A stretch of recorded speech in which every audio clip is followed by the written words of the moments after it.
Long ago, when Fionn McCool, the great leader of Fianna of Ireland, was still a young boy, he was sent to live with a very wise man named Finnegas.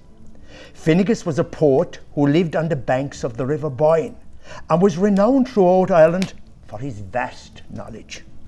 As well as being renowned for his skills in composing and reciting poetry, Finnegan knew more than the ways of the world, including the secrets of the birds, the animals, the plants and the stars, than any other man in Ireland. It was because of his vast knowledge that Fionn was sent to learn from Finnegas. Fionn loved to listen to the old man's wonderful stories and his many words of wisdom, which he too, in time, would learn to recite. In exchange for the wisdom Finnegas would pass on to him, Fionn would help about the house, cooking, cleaning and fishing for the old man. However, despite Finnegas's vast knowledge, he did not know everything, and there were times when Fionn's endless curiosity got the better of him, and he was unable to answer the young boy's questions. "Is there a way to know everything?" Fionn asked him. That was a question that Finnegas had asked once too, and was the very reason why he now lived next door to the River Boyne. It had been told by the Druids of old that living in a still, dark pool in the shade of the overhanging hazel trees was the salmon of knowledge.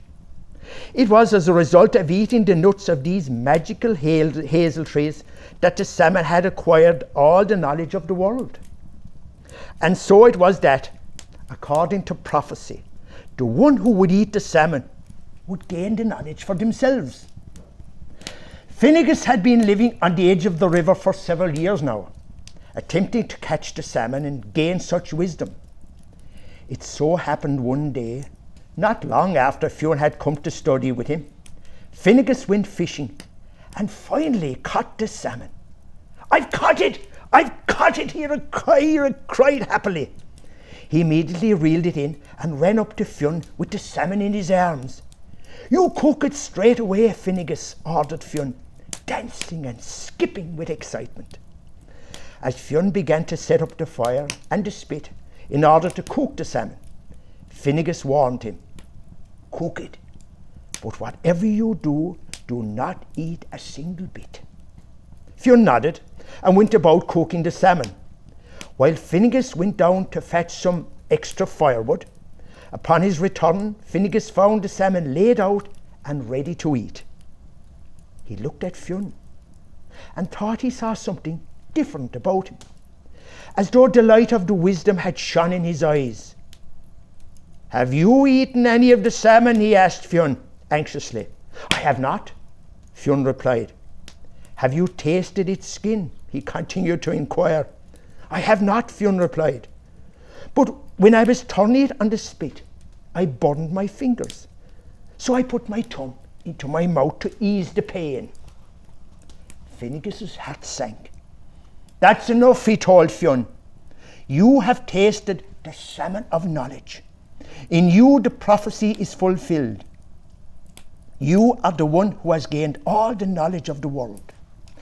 He then ordered Fionn to eat all the salmon. However, when Fionn was finished, he realized he didn't feel much different, nor did he feel any wiser than before. When he told this to Finnegas, Finnegas replied, "If it was your tongue you first burned, then put it in your mouth." Fionn did as Finnegas suggested, and immediately all the knowledge of the world rushed into his head. "You must go now. There is nothing more I can teach you," Finnegas informed him. "You are destined to become a wise poet, a warrior, and a leader." And so it was that Fionn grew up. He did indeed become a wise poet, a warrior, and a leader.